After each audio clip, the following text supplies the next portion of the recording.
Hello students, now we move towards the last and final unit of Indian knowledge system, in which we are going through with the history and development in accounting. And in this last and fourth unit, we have actually the two parts. So right now we are going through with the first part that has been issued, and let us wait for the further notice up to the next extent from the college. So in the first part, let's move towards the financial accounting, in which we have various accounting standards and how now the accounting standards have formulated. What was the opinion about various countries like US and UK and in Europe. So let us go through with this, and then we will head towards Indian system of accounting.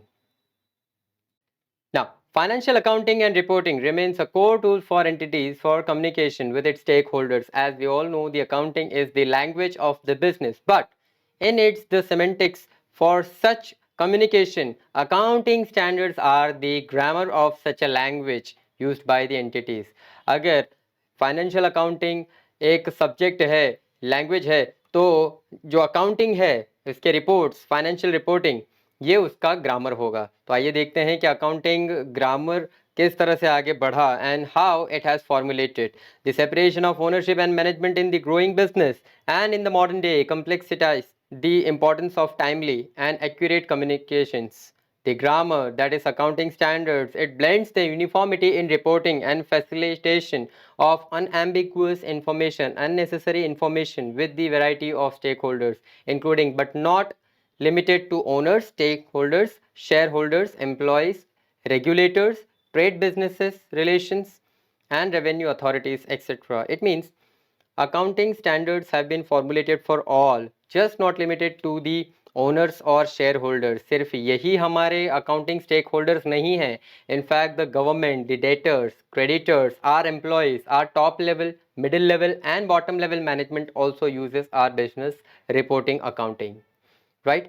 Let us go with the evolution of accounting in major jurisdictions. How it is going to be there in the various jurisdictions. So we talk about USA. After the US stock market crash in 1929, the big bubble, many investors and market participants felt that insufficient and misleading information regarding to accounting and reporting had inflated the stock prices, and because of which the stock market has been crashed. That eventually crashed the stock market, followed by the Great Depression, made accounting world more alert and agile about its role and the continuing pressures on the accounting professions to establish accounting standard promoted the AICPA, that is American Institute of Certified Public Accountants, that is today. Earlier formerly it is known as American Institute of Accountants, and the New York Stock Exchange to review the financial reporting requirements. The Securities Act of 1933 has changed everything in America, and Securities Exchange Act of 1934, these both were passed into law to restore the investors' confidence. After getting the market crash होने के बाद US में ऐसी स्थिति थी कि जिसकी वजह से कहीं ना कहीं हो सकता था कि अकाउंटिंग की वजह से, रिपोर्टिंग की वजह से कुछ गलत इन्फॉर्मेशन इंटरप्रेट हुई, जिसकी वजह से स्टॉक मार्केट के प्राइजेस बढ़े. तो दिस वाज द केस, और इसकी वजह से उस वक्त का अमेरिकन इंस्टीट्यूट ऑफ अकाउंटेंट्स, जो आज AICPA है, उन्होंने सिक्योरिटीज एक्सचेंज एक्ट निकाला, जो उस वक्त 1933 एंड 34 में निकाला गया. Now in 1934 act also created the US Securities and Exchange Commission SEC, which was mandated with standard setting for financial accounting and reporting for publicly traded companies. The SEC issued its own accounting pronouncements called financial reporting releases, FRRs.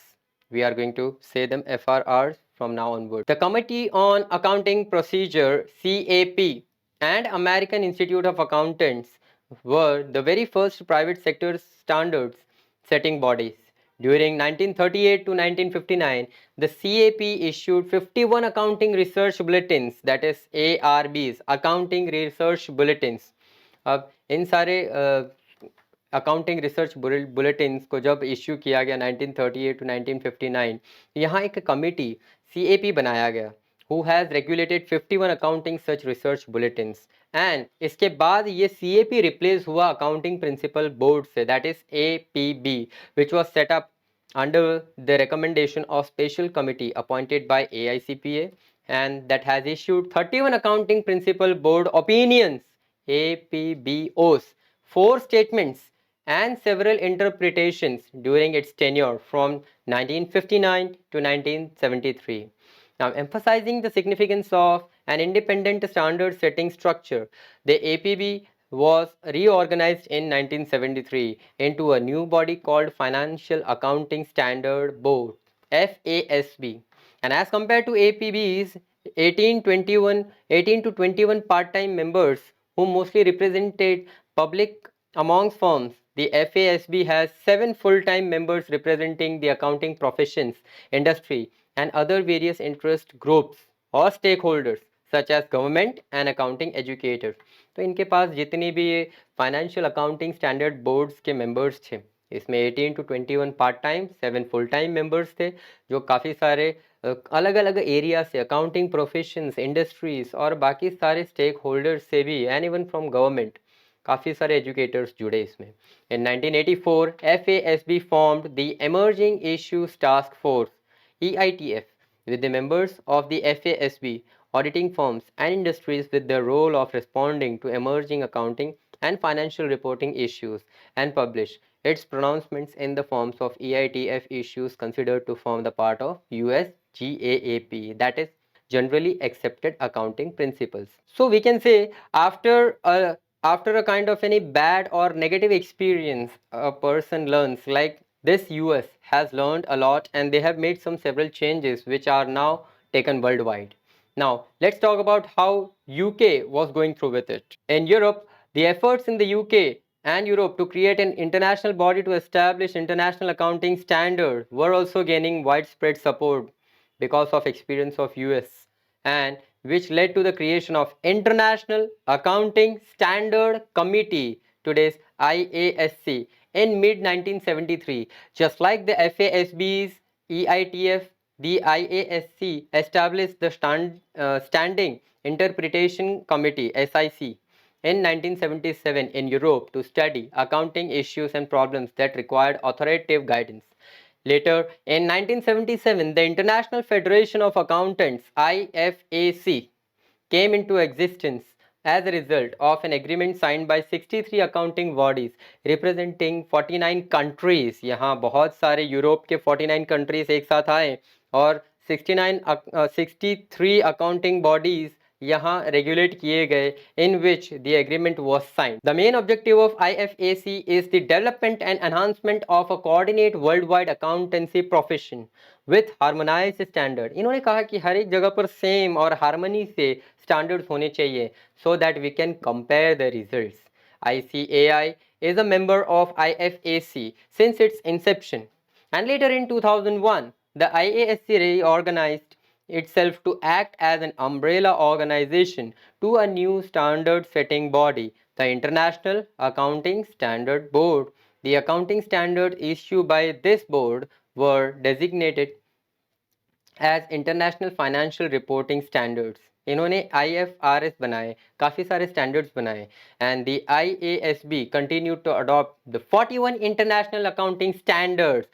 Now from here 41 international accounting standards has came into existence, which has issued IASC between 1973 and 2002. It is also adopted all SIC interpretations which were renamed as the International Financial Reporting Interpretations Committee. And IASP has no authority to enforce compliance with IFRS, and its adoption is entirely voluntarily. They don't need a permission. In 2001, the International Organization of Securities Commission IOSCO approved the use of IFRS for cross-border offerings and listings, and IFRS or IAS was also adopted in 2005 by listed companies in European Union. This adoption of IFRS or IAS by EU, that is European Union companies, have a big flip for them to become gradually being adopted and accepted across their jurisdiction. Now, since October 2002, the IASB and FASB have been working to remove differences between IFRS and IAS.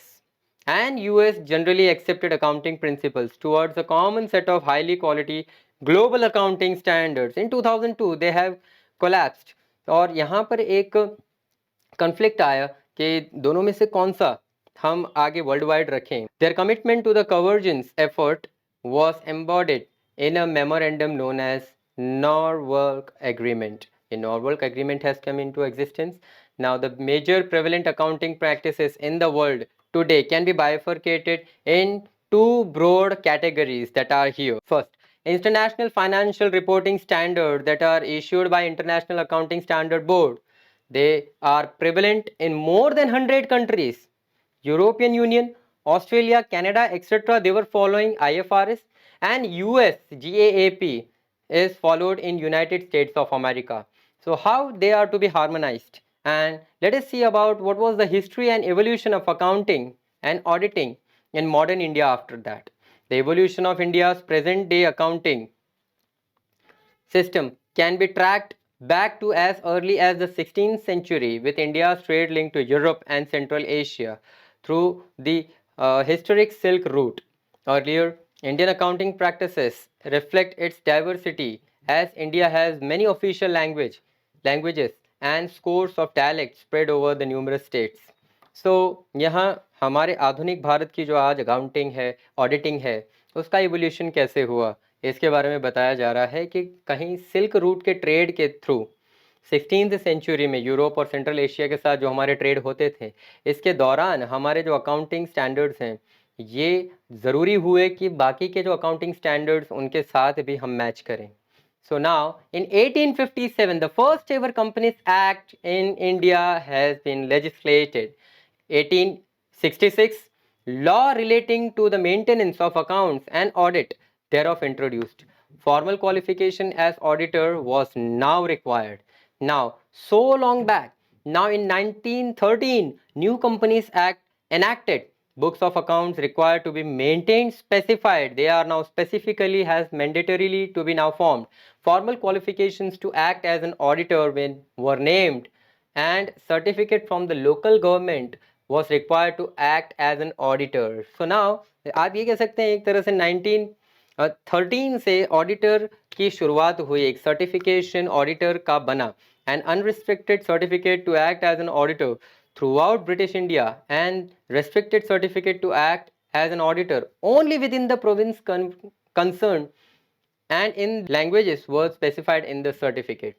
तो 1913 में कहीं पर restricted certificate and unrestricted certificate, इस तरह से हमारे पास दो तरह के सर्टिफिकेट ऑडिटर के लिए बनाए गए, depending on the different languages that can be taken into consideration. In 1918, Government Diploma in Accounting (GDA) was launched in Mumbai. On completion of the articleship of 3 years under an approved accountant and passing of the qualifying examination, the candidate would become eligible for the grant of an unrestricted certificate. जो आज का internship है, इसकी तैयारी आपकी, इसकी जो उपज है, इसका evolution है 1918 से आया, जहाँ पर गवर्नमेंट डिप्लोमा इन अकाउंटिंग एक इस तरह की बॉडी क्रिएट की गई in Mumbai, and on qualifying the 3 years of articleship एक अनरेस्ट्रिक्टेड सर्टिफिकेट दिया जाता था, जिससे कोई रोक टोक नहीं है. Qualifying the examination you would be able to now able to account and you would be able to audit the books of accounts. 1920 was the issue of restricted certificates discontinued now. Now in 1930, Register of Accountants to be maintained by the Government of India to exercise control over the members in practice. Those whose names found entry here were called registered accountants. यहाँ पर आया एक registered accountants का word कि जो government of India के द्वारा दिया गया था, जो एक्सरसाइज कंट्रोल करते थे, जो मेंबर्स थे प्रैक्टिसेस में. The governor general in council replace the local government as the statutory authority to grant certificates to persons entitling them to act as an auditor. Auditors were allowed to practice throughout India now. In India, in 1932, the first accountancy board was formed, and board was to advise the Governor General in Council on matters relating to accountancy and to assist him in maintaining standards of qualification and conduct required of auditors. In 1933, First examination was held by the Indian Accountancy Board. GDAs were exempted from taking the test now.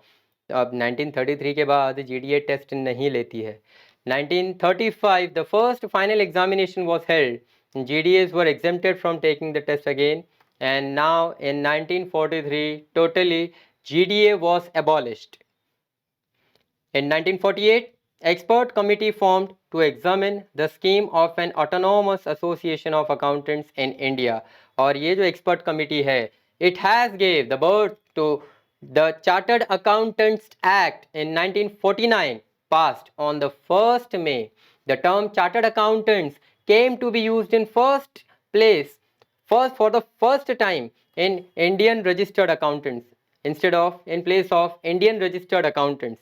The Chartered Accountants Act was brought into effect on 1st July, and the Institute of Chartered Accountants of India ICAI was born on 1st July 1949 in India. सो आप ये कह सकते हैं कि एक तरह से जो एक्सपर्ट कमेटी 1948 में बैठी थी, उन्होंने चार्टर्ड अकाउंटेंट्स एक्ट पास करवाया 1 मई को, and officially chartered accountant word CA officially became a professional degree and in place of Indian registered accountant, जिसे पहले रजिस्टर्ड अकाउंटेंट RA कहा जाता था. The ICAI, being the premier standard setting body in India, constituted Accounting Standard Board, the ASB, on 21st April 1977 with the objective to formulating accounting standards to enable the Council of ICAI to establish a sound and robust financial reporting standards framework in India.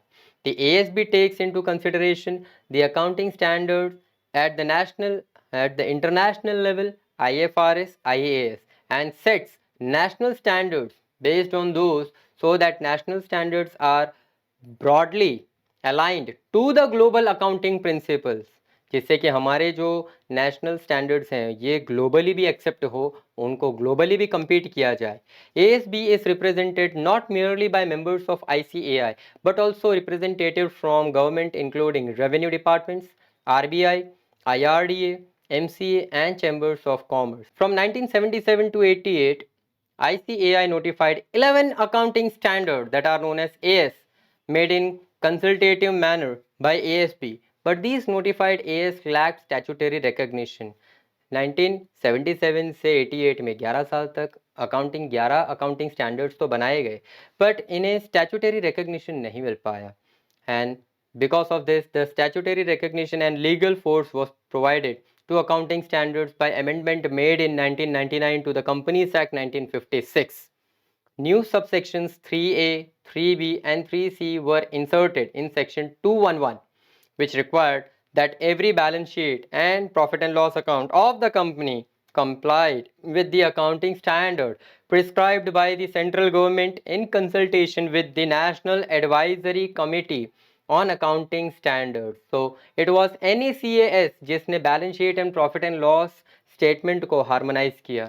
The actual method of accounting in India also gradually evolved with growth and involvement of the company, form of business organization, and mandatory requirement prescribed under the law section 209 subsection 3 of 1956 Act for the companies to follow accrual basis and according to double entry system of accounting. Now accounting standards were the written documents, policies, procedures issued by expert accounting body or government or other regulatory body covering the aspects of recognition, measurement, treatment, presentation and disclosure of accounting transaction in the financial statement. तो accounting standard जिसे हम अभी तक grammar कहते आ रहे हैं, जिसकी भाषा अलग अलग जगह पर आपने देखी, यूएस में अलग है, यूरोप में अलग है, इंडिया में अलग है. तो ये अकाउंटिंग स्टैंडर्ड्स क्या हैं? ये सारे वो स्टैंडर्ड्स हैं, रिटन डॉक्यूमेंट्स हैं, ऐसी सूची बनाई गई है कुछ चीज़ों की जिनमें पॉलिसीज, प्रोसीजर्स और डॉक्यूमेंट्स हैं जिन्हें अकाउंटिंग के एक्सपर्ट्स बॉडीज़ के द्वारा बहुत ही मैंडेटरी किया गया है, जिससे रिकग्निशन, मेजरमेंट, ट्रीटमेंट सब कुछ पॉसिबल हो पाए हमारे फाइनेंशियल स्टेटमेंट से. The objective was to standardise the diverse accounting policies and to eliminate the non-comparability of financial statement to the possible extent, जिससे कि हम कुछ हद तक कंपेयर भी कर पाएँ फाइनेंशियल स्टेटमेंट्स को. Add to the reliability to the financial statements. Financial statements की reliability और बढ़ा पाएँ. Help to understand accounting treatment in financial statements. Accounting treatment को हम financial statements में भी समझ पाएँ, जिसके लिए accounting standards ज़रूरी है. What are the advantages? It reduces or eliminates the confusing variations and the variation that are used in preparing financial statements. Disclosures beyond that required by the law, isn't it? जो भी disclosures चाहिए होते हैं accounting standards के, they are required by the law. Facilitating comparison of financial statements of across different companies, जिससे कि comparison maintain किया जाए, कंपैरिजन बना रहे फाइनेंशियल स्टेटमेंट्स के. बाकी सारी कंपनीज अपने रिजल्ट्स अपने ही बिजनेस के साथ पास्ट ईयर्स के साथ भी और अपने रिजल्ट्स बाकी के सारे कंपटीटर्स के साथ भी मेंटेन कर पाएँ. Uniformity of accounting treatment of identical transaction, जो ट्रांजेक्शन बहुत बेसिक हैं, रोज के हैं, कॉमन है, उनकी यूनिफॉर्मिटी मेंटेन रहे. अब आइए बात करते हैं इंपॉर्टेंट माइलस्टोन्स की, जो हमारे अकाउंटिंग स्टैंडर्ड्स में काफ़ी सारे बदलाव हुए. इनमें से काफ़ी सारे शायद आप याद न रख पाएँ, तो हम जस्ट इन्हें एक बार डिस्कस कर लेते हैं. 1979 में सबसे पहले प्रेफेस कंटिन्यू किया गया, accounting standard and accounting standard 1 issue किया गया. 1987 में mandatory status accounting standard 4 and 5 issue किए गए. 1991 mandatory status accounting standard 1, 7, 8, 9, 10 and 11, जिसमें कॉर्पोरेट एंटिटीज़ के लिए भी प्रावधान है, ये आगे इश्यू किया गया. 1993 mandatory status of 1, 7, 8, 9, 10, 11, again they are refurbished. Now in 1999 legal recognition to accounting standards issued by ICAI under Companies Act 1956. For the first time, legal recognition has been made to the statutory accounting standards. From 2000 to 2003, 12 accounting standards were again issued based on IAS, major step towards the convergence with IAS. In 2002, Insurance Regulatory and Development Authority, for this is the governing body for insurance in India, required insurance companies to comply with the accounting standards issued by the ICAI. So एक तरह से देख सकते हैं IRDA ने भी ICAI की help की कि इसे एक मैंडेटरी फॉर्मेट बना करके आगे कंटिन्यू किया. In 2003, Reserve Bank of India issued guidelines on compliance with accounting standard, advising banks also to ensure strict compliance with the accounting standards that are issued by ICAI. 2003 में RBI, the governing body, the apex body of our country, इन्होंने भी bank को regulate किया. They have also now united in compliance of accounting standards, and they now bank are also making a strict compliance of accounting standards. In 2006, MCA notified separate accounting standards under companies AS rules 2006, which was based on work done by ASB of ICAI and approved by NACAS, right? And ASB decided to constitute a task force to develop a concept paper on convergence with IFRS. Far in 2007, ASB and Council accepted recommendations of task force for convergence with IFRS. In 2010-11, Indian accounting standards were prepared by ICAI, approved by NACAS and notified by MCA, but the date is not notified, just they are notified by MCA in the year. In 2015, MCA issued the roadmap dates of implementation for converged IFRS in phased manner and notified 39 new Indian accounting standards formulated by ICAI and approved by NACAS. In 2016, MCA notified revised accounting standard 2, 4, 10, 13, 14, 21 and accounting standard 29 with Indian accounting standard 11. In 2018, MCA notified Indian Accounting Standard 115, replacing Indian Accounting Standard 11 and Accounting Standard 18. So here we end up with the part 1. Let's wait for the part 2 that college is going to now recognize and to issue. Thank you.